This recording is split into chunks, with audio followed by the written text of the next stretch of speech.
Hi friends, today video newborn baby shoot అండి. మనం ఇప్పుడైతే అందరు ట్రెండింగ్ ఉంది కదండి న్యూబార్న్ బేబీ షూట్. చాలా వేలకు వేలు ఖర్చు పెట్టి చేయించుకుంటున్నాము. మనలాంటి మిడిల్ క్లాస్ వాళ్ళు అనేది చేయించడం కొంచెం కష్టంతో కూడింది కాబట్టి మనమైతే ఇంట్లో ఈ విధంగా అయితే సింపుల్గా చేయించవచ్చు. ఇంట్లో ఉన్న వస్తువులండి, ఏమీ బయట కొనాల్సిన అవసరం లేదు. నేనైతే మా బేబీకి ఏ విధంగా అయితే షూట్ చేశానో చూపిస్తున్నాను చూడండి. ముందుగా అయితే మన ఇంట్లో టబ్బు ఉంటుంది కదండి, టబ్బు కానీ లేదా బేసిన్ కానీ ఉంటాయి కదా, అది తీసుకొని దాని నిండుగా ఇంట్లో టెడ్డీ బేర్స్ కూడా ఉంటాయి కదా, చాలా వరకు 99% అందరి ఇంట్లో ఉంటాయి.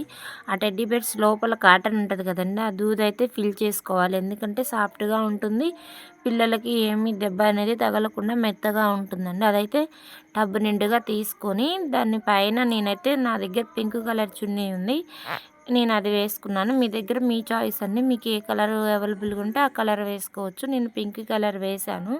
దానిపైన బేబీని అయితే స్నానం చేయించి పడుకోబెట్టానండి.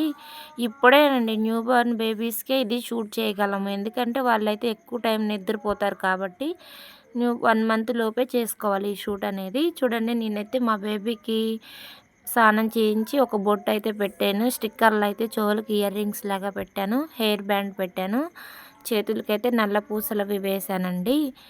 ఇంకా గాజులు పట్టీలు ఇవన్నీ షూట్కి వద్దులే అని చెప్పి అవేమీ వేయలేదు ఇంతవరకే. చూడండి, నా చిన్ని తల్లి ఈ విధంగా అయితే నిద్రపోతుంటే చేతులను అయితే మనం ఇష్టం వచ్చినట్లుగా, అంటే ఇట్లా బుగ్గన చెయ్యి పెట్టినట్టు కానీ ఇంకో షేప్ కానీ పెట్టుకోవచ్చండి. నేనైతే మా చిన్ని తల్లికి ఇలా పక్కకు పడుకోబెట్టుకొని ఈ విధంగా పెట్టాను. టవల్ని అయితే మనము ఈ వీడియోలో ఇప్పుడైతే నేను ఓన్లీ పడుకోబెట్టిన తర్వాత టవల్ కప్పానండి. అంతేనండి, ఏం లేదు. ఫొటోస్ అయితే చాలా అంటే చాలా బాగా వస్తాయి. ఇంకా ఈ విధంగా యూట్యూబ్లో చూపిస్తున్నట్లు కూడా నేను అది కూడా ట్రై చేశాను. చూడండి, యూట్యూబ్లో ఈ విధంగా అయితే షూటు కాళ్ళని లోపల పెట్టి చేతులు ఇట్లా పెట్టి ఈ విధంగా అయితే చేశారు. ఈ విధంగా కూడా కొన్ని ఫొటోస్ అయితే తీశాను, వీడియో అయితే చేయలేకపోయాను. కానీ చూడండి, నా చిట్టి తల్లి ఎంత ముద్దుగా ఉందో. అలాగే ఇంట్లో ఉన్న వాటితో సింపుల్గా బేబీ షూట్ అనేది చేసుకోవచ్చండి. ఇలాంటి మంచి మంచి థీమ్స్ కోసం నా ఛానల్ని సబ్స్క్రైబ్ చేయడం మర్చిపోవద్దు. Thank you for watching.